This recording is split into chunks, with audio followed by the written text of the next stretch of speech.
going to talk about? We all are sitting here wondering. Please. So we want more. I'm going to talk about Metal Gear Solid. No, joking. There was some big Destiny news again. So we had the news last week that basically they're expanding.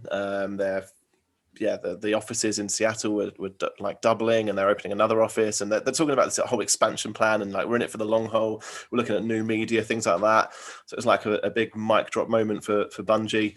And then we think that's it. They're going to go quiet for a while, but nope, they announced some more stuff as well. So first of all, the annual expansion, which is known as Witch Queen, which is what a lot of people are looking forward to, because the big DLC that really saved Destiny 1 was called The Taken King, and it was all about the Hive enemy race, which are like these really sort of manky. I remember them. I remember them from one. Oh yeah, good. Yeah. So it's kind of like So do I. I remember them from one as well. Oh, look at that! The Guardians as well. Getting involved, love it. Yep. That's all they're going to contribute to this. Yeah, is it? I'm done. Yeah, you're done. The little robot. Yeah, like the little robot, the Peter Dinklage voice. Yeah, it was really bored. Is he still about? No, they probably won't pick it up then. They had to revoice all his lines. Yeah. Next for story. Do you know what? For a much better voice actor, I might say Dinklage is a legend, but he did such a shit job. You could tell his heart. His heart wasn't in it. You listen to some of his songs. Tell you what, one of the best voice actors in Destiny is Lance Reddick. Oh, that's brilliant. From such a Lieutenant Daniels in The Wire, obviously, and Agent Broyles from Fringe. He's the man. Yeah. You know what I mean? He is really Zavala. Yeah, he's cool. That was a brilliant YouTube clip actually, and yeah, this leads on to something actually. That was a brilliant YouTube clip of in Destiny in the game. One of the bosses said like, "Oh, you need to bow to us," as in this particular race, and his voice line was "no," and it was like a bit like, "Oh, I thought you were going to say something better than that." But a fan left a massive Twitter post like, "This is what you should have said," and it was full of like F-bombs and all this sort of stuff, and it was just a much cooler line. So like, "Who do you think you are bowing to?" And he basically read it out in Zavala's voice. And like loads of people really just edited it back into the game and stuff. It was really good. Idea. I was hoping the gamers, the actual developers, was going to do it, but that's still pretty cool. That would have been great. Did it on the side. Fuck you! How about that? Yeah, go suck your mum. Have you seen it? That was pretty. That's pretty close. Yeah.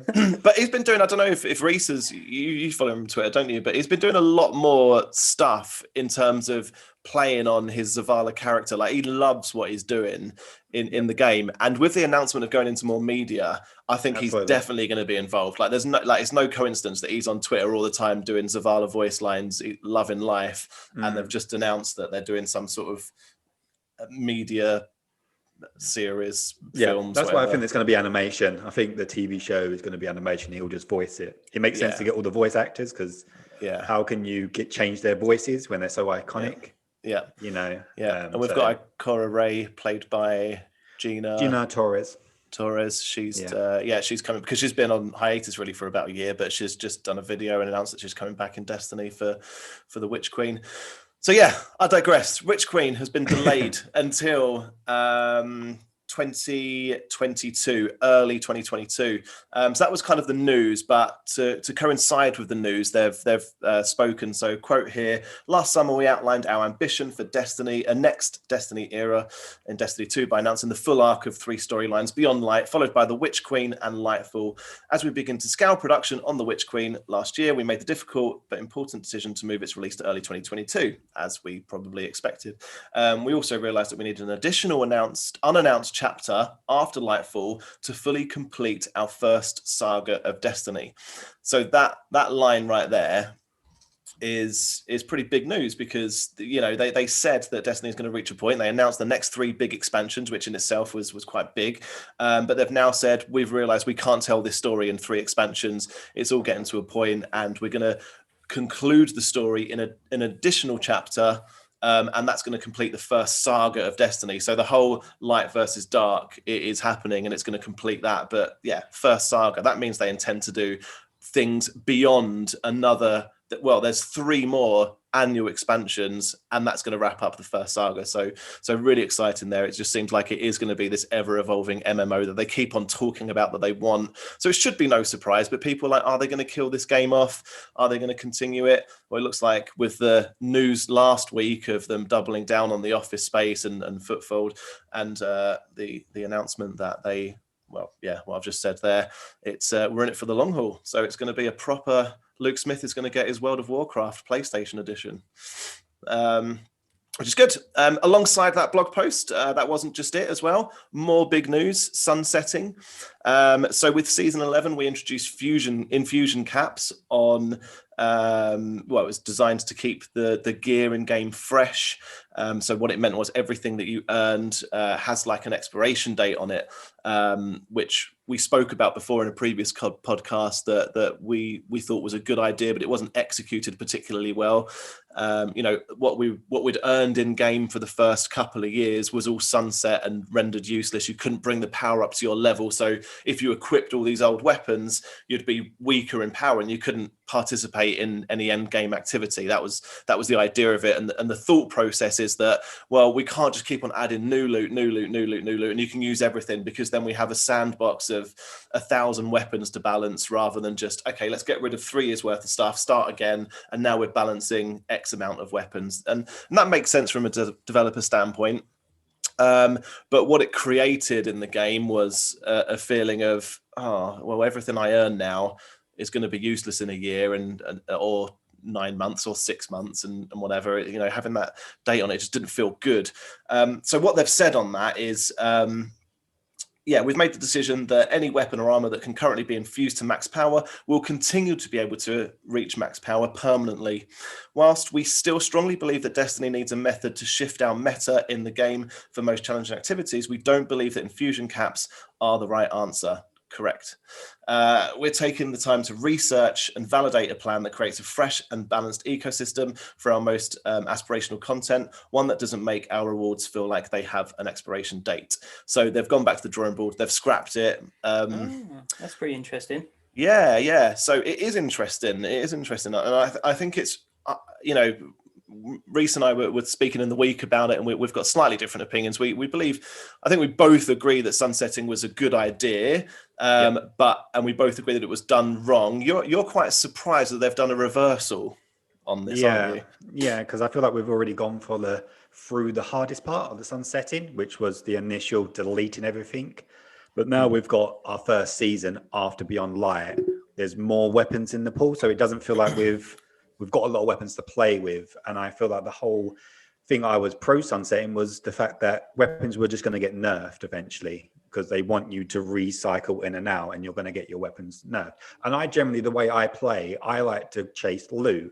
I like to get new weapons. I like to try these things. I don't want to hold on to a year-long weapon because I've got the God roll and that's my weapon. I've got my loadout. That's it. My appeal of Destiny for me is get new loot, and their whole promise of sunsetting was that you was going to get new OP weapons all the time. And do you know what I mean? So if that was the case, then I was all for it, but they just didn't execute it in the way that we all envisioned. So yeah, that's fair personal enough. preference, isn't it, really, I suppose? Yeah I think there is still that problem is going to be in the game, but they've said they're going to take a step back and look at how we can do this differently. But for now, it's not working. And for me, it's just, honestly, it's just totally changed my outlook on the game now. It just, now I've got the freedom. Absolutely for the better. Yeah. Like anything I earn now, any armor with like good stats and any weapons owned with good stats, I've not got that fit. Like being this ongoing MMO game, it just didn't feel mentally good at all, knowing that, okay, well, this weapon's quite good. I could really grind to get the perfect God roll on this weapon, or I could have the best armor stats, knowing that it's going to expire and I'd have to do the same thing again. That just didn't feel good to me. Like, yeah, no, I see that point, and I do kind of agree. I just hope we have best of both worlds almost. Like we get to keep those weapons, but they also give us new ones to chase as well. Do you know what I mean? Rather than nerf that weapon, because every weapon they put in now is never good as the previous weapon, if that makes sense. Yeah. I think like what they'll do is balancing problem. I think they've said that they're uncapped permanently, but I think they'll give it another 3 years, and maybe at Lightfall they'll go, all right, we're drawing a line in the sand again. Everything you earned from like Witch Queen and before is now Sunset, and that's okay. Again, I don't mind if they spring that off us with a year's notice in a year's time. I feel like that would be better. Like every 3 year kind of mini sunsetting rather than yearly. Reset. Yeah, maybe that's a compromise. I think I've got an idea of what they can do. Right, there we go. Picture this. Yeah, what you do is a new species of aliens have come about. Yeah, they've bopped into your playing field. Yeah, and they're bees. And what they do is they come down and they munch up all your armor you've got at the moment and all your guns, and you have to start again. And they'd be like, "Whoa, we didn't see this coming." Space bees. Who would have thought it? Anyway, carry on. Get some new stuff. All that stuff's gone there. Maybe Bungie are listening. I don't know. Call me up. I've got ideas. Cool. Give me a call. They are ideas. But yeah, it seems to have sparked a lot of. It seems to be a very, very welcomed response. The community did not like how sunsetting was implemented. It didn't work. It didn't feel good. The idea of it was they had to do something. If they, it's a real tricky situation for the studio to be in, to really want this ongoing MMO game, but then also just let everything just keep on banging in the loot. So something had to happen, but it wasn't right. So it's good that they've acknowledged that. And I really respect that they've taken backward steps. They could have just stuck with it and said, no, fuck it. We've made up our mind. Sunsetting's happening. Deal with it. And I really like the fact they've gone, no, we didn't execute it well enough. We're going back to the drawing board. Have your weapons.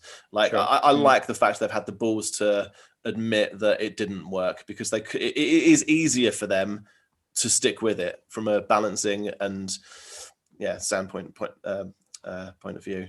Yep. Anyway, moving on.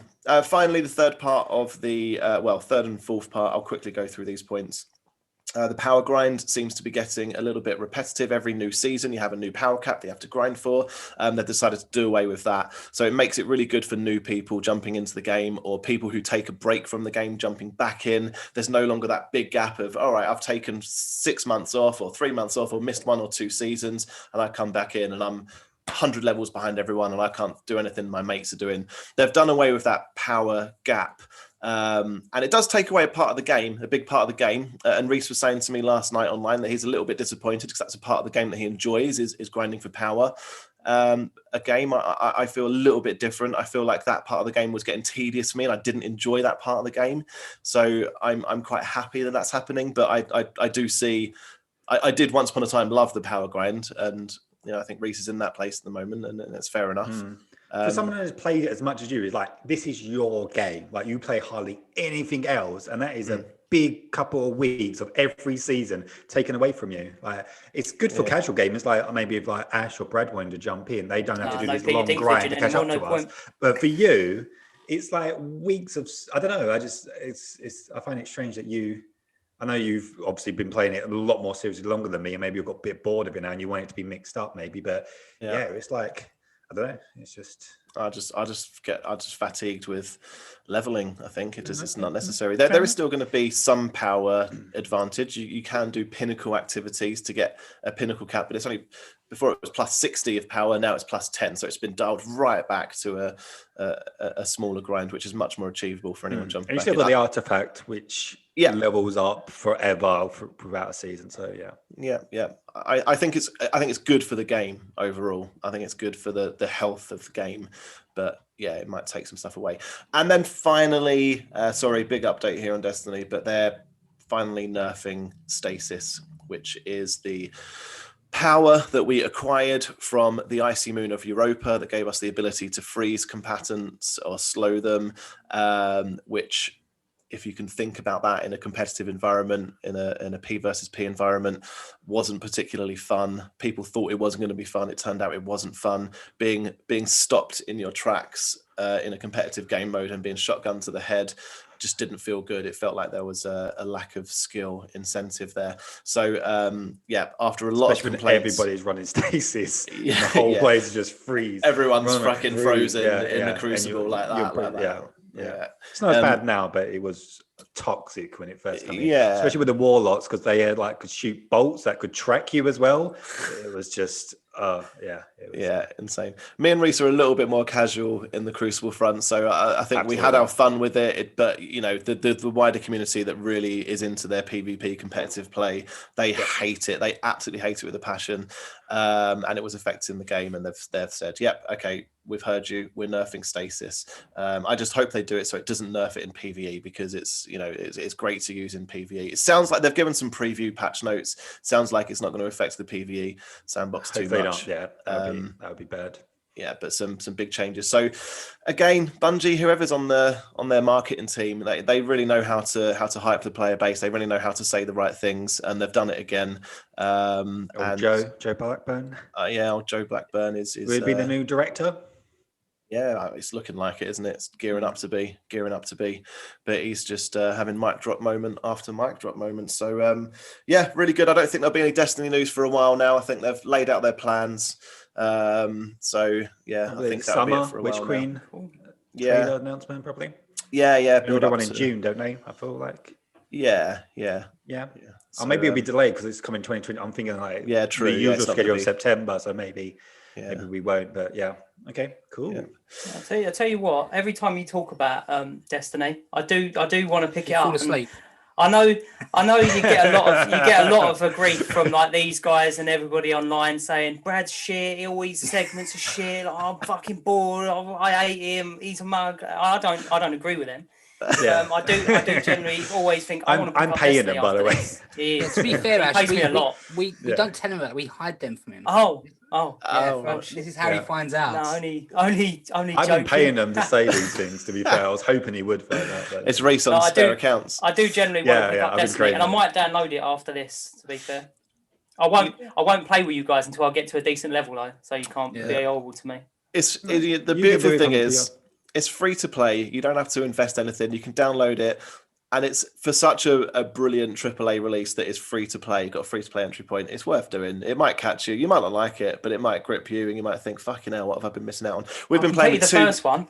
I completed the first. Yeah, I had Peter Dinklage bot, and I completed that, and then I turned it off. So I'm pretty high up actually. I think you'll find all my armor shit. I know what I'm doing. So he won't have to do new light stuff, I guess, or would he, Brad?